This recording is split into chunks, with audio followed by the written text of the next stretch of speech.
Hi, it's Mark Rye with HLB, and today we're looking at what a cyber insurance application tells us about how to protect our IT operations. We're going to take a look at an application that would be sent to you from your cyber insurance or your insurance provider, and just go through the application and talk a little bit about the different questions that are asked, why they're being asked, and what you can do to actually use that to be more proactive in terms of how you secure your IT operations.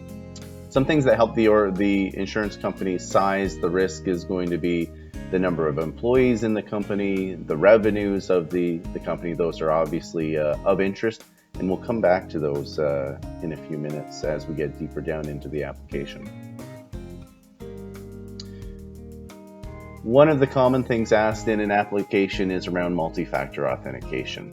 In this case, they're asking, is it always enabled on all email accounts? The reason for this is business email compromises are one of the most common types of attacks right now. And that's an attack where an attacker gains access to the email system and then uses that to send fraudulent emails and intercept financial transactions. Multi-factor authentication is a great way to protect against this because what that's doing is saying even if someone learns the username and password of an individual, they're not going to be able to log into a particular account unless they have that third one-time passcode that often comes through a cell phone or some other device. So multi-factor authentication, if you don't have it enabled within your environment, you're going to see it's consistently going to be on these applications. It's certainly something that you should consider.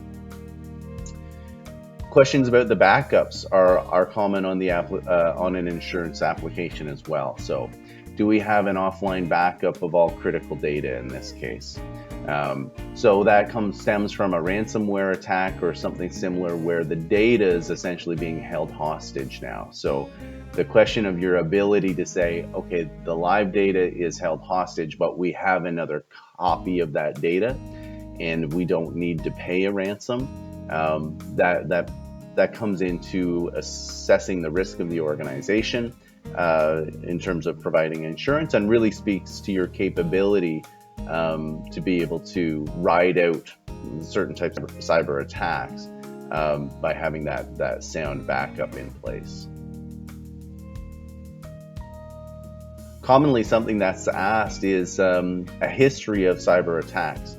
So you can see, check all of these that apply. So cyber crime, cyber extortion, data loss, privacy breaches, things like this. So this really gives a background in terms of your organization, what your experience is, whether you've been deemed a target potentially, or whether your practices are allowing too much to happen. So these are things that the insurance company is going to want to know what that history is and what the financial impact of that is as well. So you can see they're looking anything that's had greater than a $10,000 financial impact. They're looking for input on. As we move down the application, some of the other interesting questions here. You can see approximate operational expenditure on IT security in the last financial year. So salaries, annual licenses, consultancy. And when I mentioned at the top of the form there, where they're asking information about general revenues, you can imagine there's ratios here that they're looking at in terms of revenue, percentage of revenue spent on IT security. And in this case, they're breaking it apart from operational expenditures, and then they have a capital expenditures as well. But I'm sure there's ratios that they're looking at that are essentially determining whether you're spending more, less, or average based on the type of organization you are on these IT security expenditures. And of course, do you anticipate spending the more, same, or less, just to get a sense of how the organization, how concerned or how committed they are to IT security in general. Please describe the type, nature, and volume of data stored on your network, including a rough estimate of total volume of unique individuals you hold data on. Okay, so this really comes down to a data breach scenario. So if you're holding personally identifiable information on a large number of individuals, that creates greater risk. And the care with which you safeguard that information is going to, again, determine the risk in which it's creating. So an organization that really doesn't deal with individuals, doesn't collect information about individuals, is going to have a much different risk here than an organization that is collecting sensitive information about a large number of individuals. So you can think credit card numbers, social insurance numbers, personal health information on individuals is going to be a much higher risk here. And really a follow-on question, please describe your data retention policy. So they're looking for an indication of the maturity of the organization when it comes to information management. So do I identify and classify different types of information in different ways? And do we have retention policies that say information of a certain type will be deleted after X many years? And then are we actually going through and running a full disposition process to remove that information from our storage holdings? And that really, like I said, that really goes to show the maturity of the organization, their understanding of the issues, and the fact that they actually have policies in place that they're able to execute on. Ideally, you don't want to be storing information longer than you need it, especially information about individuals, any sensitive information that you may collect. Please describe your data backup policy, and the follow-on there is how often you test the backups and how you protect your backups.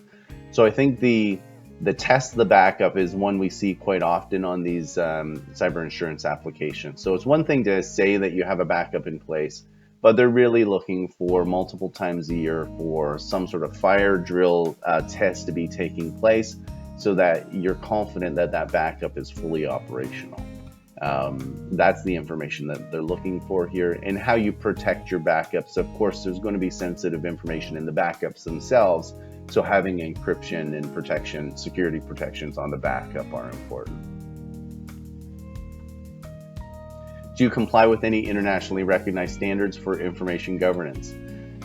So these could be industry or sector specific, or they could be federal or provincial legislation that you're aware of and complying with. So again, try to measure, I'd say, the maturity of the organization and their understanding of what they're responsible for. If your organization uses remote desktop protocol to allow remote access to your network, please describe the measures you adopt to secure it. Obviously, this is a means for someone to come in from the outside world into your network, so they're looking for proper security to be in place to prevent misuse of that. Process for patching all operating systems and applications. This is one that we see quite often, and of course we want to make sure that all of your operating systems and applications are patched with any security patches on a regular basis. How often do you conduct vulnerability scanning on your network perimeter, and how often do you conduct penetration testing of your network architecture?